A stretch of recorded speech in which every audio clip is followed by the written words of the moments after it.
มือตึ๊บบานพี่น้องเลยพอดีคำคนกับพอกาแฟทางเบาเตียงเพื่อนพี่น้องเลยเนาะซอ1,700เอามาก่อนพี่น้องเลยเนาะพอดีคำและมืออื่นจึงว่ากันไหมพ้นบ่ตกจากเถื่อหดเอาบาดนี่พี่น้องเลยจักสิว่าได้หดได้ปูบาดนี่โปมน้ำในพวกนี้อยู่ไก่น้ำแหงแรงย่ำพ้นก่อนเอาทักทายสบายดีสวัสดีพ่อแม่พี่น้องมืดสุขูสุขคนเด้อพี่น้องเด้อมืดเน่จักสิว่าเงียบกิ๊บเมื่อยแล้ววะโดยสบายดีโดยสมมติจนเมื่อยไปเนาะ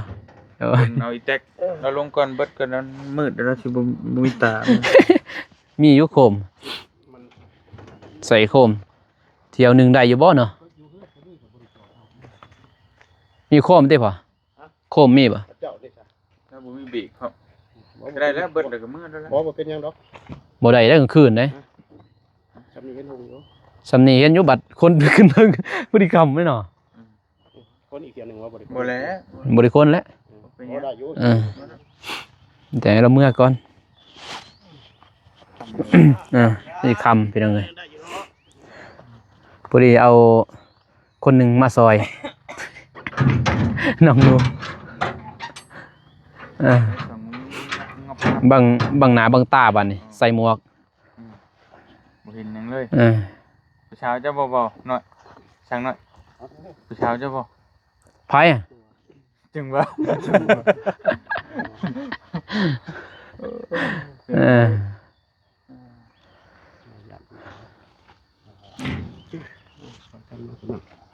ยังเลยเดียวยังบ่ได้ดอก1,700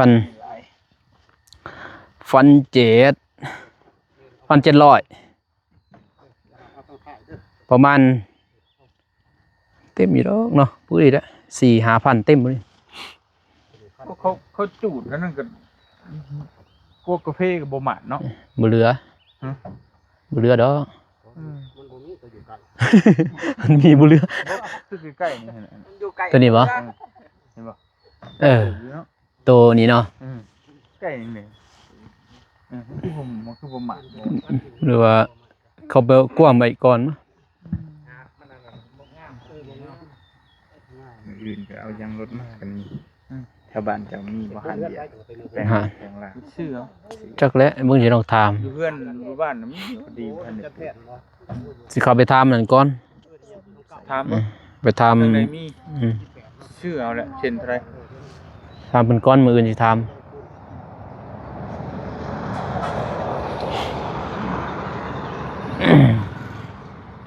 เปิดเว้นไปเลยเราสงสัยบ่มีแอร์ล่ะใส่แอร์แบบธรรมศาสตร์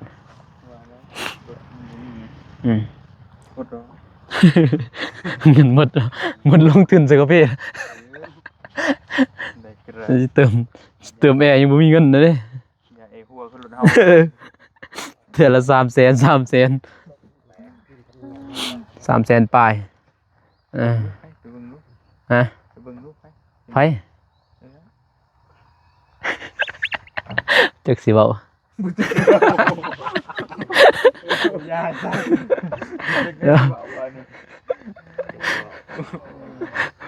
ประธานมาแล้วจักสิเว้า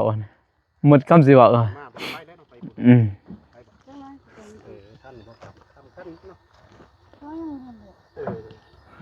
จนแรงก็ได้หมู่บุญคนเสียบ่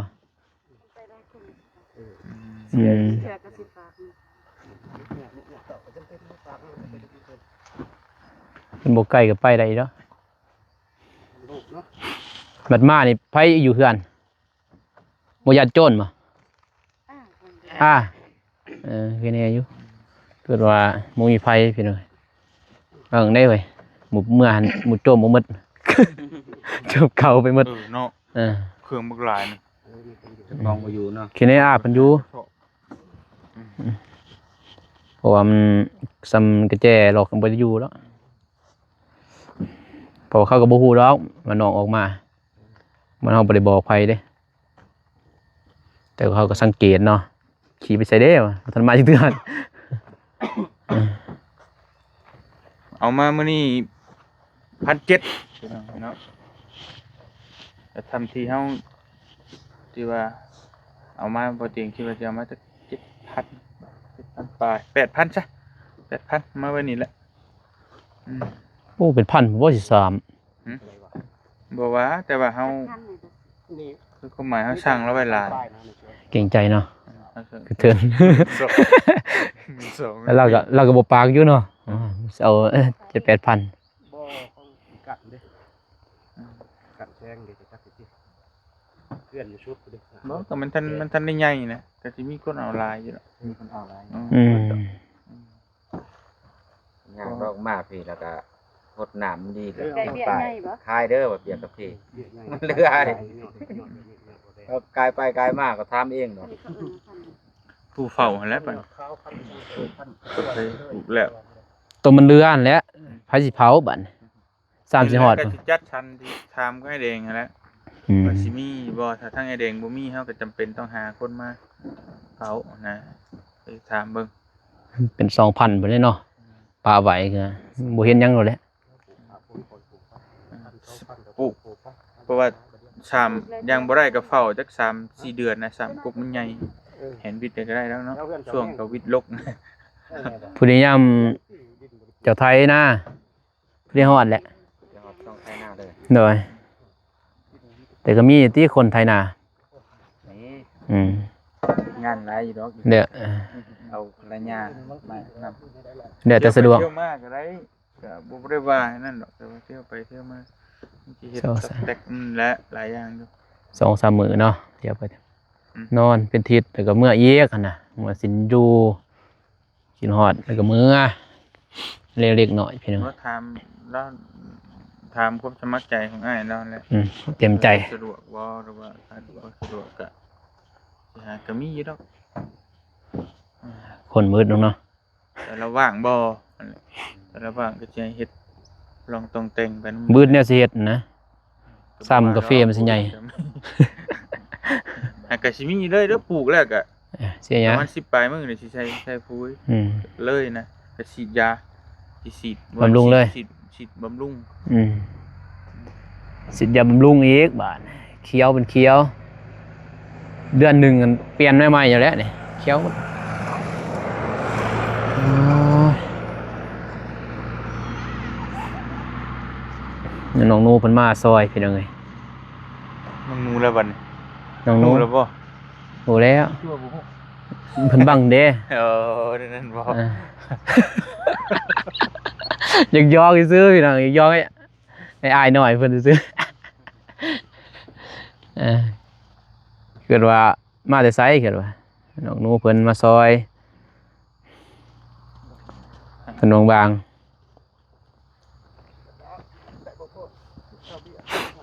ๆยังลายบ่มาแล้วอืม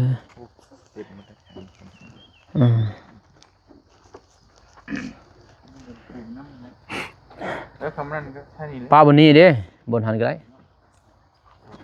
มีวะเบียร์กับเพลนวะ เนย มันล่น 5,000นี่ก็7,000ก็ล้นแล้วเด้บนนี้นี่ ก็เคลียร์พื้นที่กันว่ายังบ่ทันเอาไป 3,000ก็เต็มแล้วนี่ เอารถเข้าไปเคลียร์ไปหั่นเลย ทำงานมาเนี่ยดูเป็นโบได้คุ้มได้ช่วงแรกค่าติดกระเทียม เอาล่น พันเดียว ไปปลูกกันบ่ ไปสุดดีสุดนะ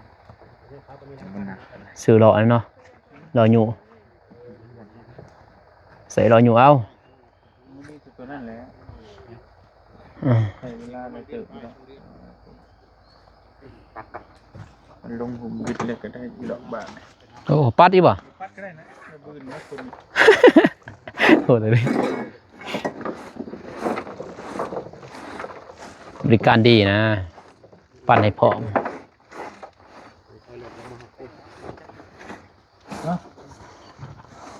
อันนี้ก็พันคิด 700 อืม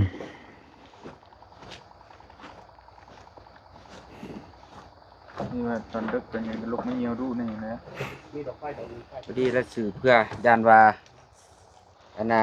จิรอยังกัดเนาะ นั่นแหละ ก็ได้สร้างไป เอาเพื่อไว้ เพื่อจะรออย่างแหละ ทุกสิ่งทุกอย่างอะไร บ่ละว่าร้ายได้อจิรอ ร้ายแล้วมันย่ำมันจะเอาไฟเอามาใส่ บ่ว่าติเนาะไทยก็สิมีอยู่ว่าอย่ามาเล่นนี่มาแล้วตอนเฮาไทย โอ้ยนี่มันก็เล่นมาใหม่เล่นมาใหม่แล้วนี่ ว่าเพิ่นเนาะ จำจิโก้ ดอกหล่อดอกยักษ์สีเขียวอะ ดอกนั้นแหละไอ้จัดมันก็จำลายคนละผูก อันนี้บ่ มาขั่วกินดิ โดย ใส่ไฟ แจ้งอันนี้เนาะแมลงมาดิเด้อดอกนั้น มาเลย แมลงกระต่อย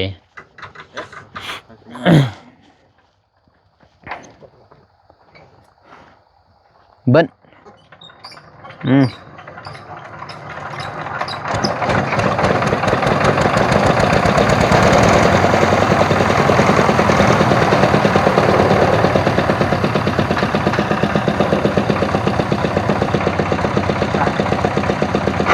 โอ้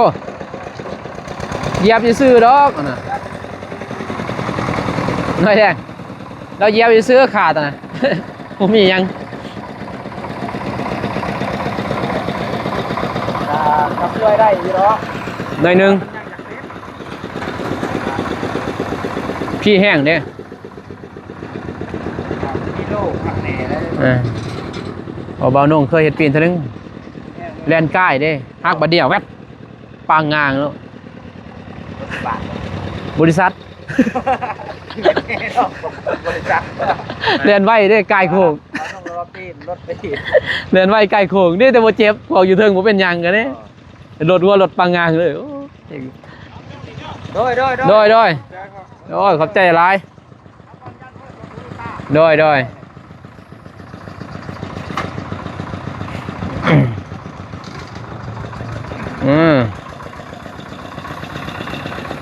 เสืออีดอกล่ะสเปอร์เก่าสเปอร์ร้อย น้ำเนาะมาแล้ว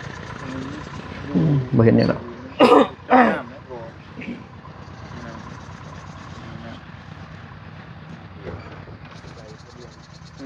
หาโป้มบัดโป้มเลยจักโป้มเลยแล้วก็พุ้ยเอาใส่ไพ่บ่ตันบ่โป้มตันใส่ไพ่บ่โตเราเป็นจักเด้พอแล้วบ่ บ่แล้วตัวนั้นจะ สนามมันเอา หาคันว่าเจาะหนัก บอกพูดว่าจงคือที่เอาอยู่นั่นข้างในมีคนเผาคนอย่างเงี้ยต้องเจาะน้ำของน้ำมาเลย เจ้าน้ำไฟเนาะ น้ำไฟมีแหละเพลงของน้ำของในตึบเจือแหละ ไฟก็เข้าลงเลยบ่หรือว่าสิเอาลงใหม่ ไม่เลยประมาณนั้นก็หรือว่ากัน ตัวเฮือนเก่าเราบ่ได้เอาลงบ่เราต่อเอาบ่ก็ต่ออีกก่อนตัว4 เดือนเนาะต้องใส่ไปก่อนเอาเก็บกาแฟแล้วจึงมาลง ต่อเพิ่นน่ะเนาะ หมดเงิน ต่อเอา หมดเงินเลยบ่ จะได้ของน้ำสมแทน ห้องน้ำตอนนั้นก็เสร็จใส่ผ้าไหมเนาะกอไหมซื้อแต่ปูนมา เนาะมีแต่ที่ผ้ามันก็แล้วปิด อันนั้นซื้อแต่ปูนนี่ได้ทรายเฮมีแล้ว นี่แหละมีแต่ปูนรอบหนึงก็พอปูน ให้ทั้งเจ้าว่าได้ค่ะตัวทีนั่นอยู่บ่จิมีอยู่บ่หรือว่า ได้บ่มีผู้อยู่ก็สิอยู่เองแหละ อันว่ามันมีเวียกแบบว่าเขาเฮ็ดเพื่อนทางเงินเขาก็ไปช่วยเขานะ แม่น เออ คือกังเวียนกันแบบว่าถ้าไปเฮ็ดเวียนแล้วก็แบบตอนแรกก็มานอนสินะ โดย แต่ย่านสำคัญก็คือกลางคืน มีคนนึงเนาะ มีคนอยู่ในประมาณนั้นนะ แล้วคนโสดนี่แหละอยู่ประจ คนได้อยู่ประจำสิ เอาเมียทางนี้เลยซะ เช้ามาอาบน้ำจิบ โอน โอเค ยามเก็บกาแฟเนาะแซวๆเลย ได้เงี้ย เป็นเมียย้อนนี่ โอ้ย ก็มันสิมีแนวเฮ็ดตลอดเลยนะ เพราะว่าเฮาสิให้ประมาณจะ10มื้อนะครับ10ปลายมื้อเฮาก็สิให้หยอดปุ๋ยแล้วก็สิให้ฉีดยาบำรุงฉีดแล้วก็มันสิเสียหญ้าอีกนั่นน่ะแต่ทำไมแล้วก็ไล่ไปนี่สมมุติว่าเสียหญ้าก็วันเท่าไหร่ก็มีเฮ็ดตลอดเลยนั่นแหละตัวเผาเนี่ยเฮาก็สิจ้างต่างหากดอกตัวนอนเผาประมาณนั้นนะ นอนเผาตังเสียหญ้าตังเออ เสียหญ้าก็ไล่ให้เราเป็นวันนั่นแล้ว ไล่ นี่นอนซื่อๆเนาะกระตังตอนนั้น แต่คอยคุยกันนอนเฝ้าซื่อๆนั่นคือเราสิหาไผมาก็ได้นะคอยสิให้เดือนละ3 ล้าน จากไทยคนสุดเจ้าเนาะ คุยกันถึงว่าคือเสียหญ้านี่ต่อไปมันก็ต้องมีตลอดนะ โดย ประมาณมันก็ต้องได้เสียตลอดก็ไล่มื้อนึงมื้อละแสนปลายบ่ได้ก็อันแหละก็ไล่เอา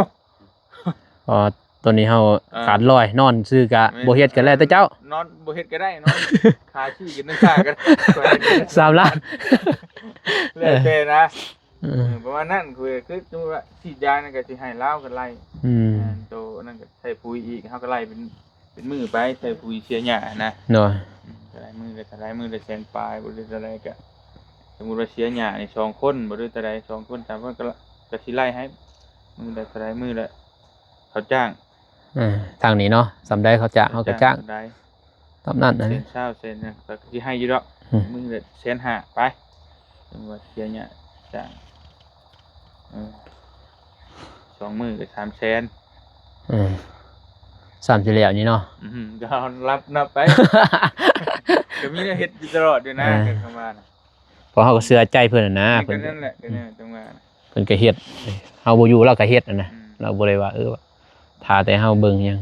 เราเฮ็ดอยู่แหละก็เลยเชื่อเราแหละสำว่าคนเอง แต่มันมีแนวเฮ็ดไปเรื่อยๆเรื่อยๆเรื่อยๆอยู่นั่นแหละหรือว่าเราฮอดยามเสียหญ้าก็ให้คนมาเสียนั่นก็ได้เสียไป พอหญ้าทางนี้เนาะขึ้นไวขนาดนี้ไวเด้ซะนี่ ตลอดเลย ตลอด เดือนละเทื่อ คือว่าเราเสียนี่ ทางหลัง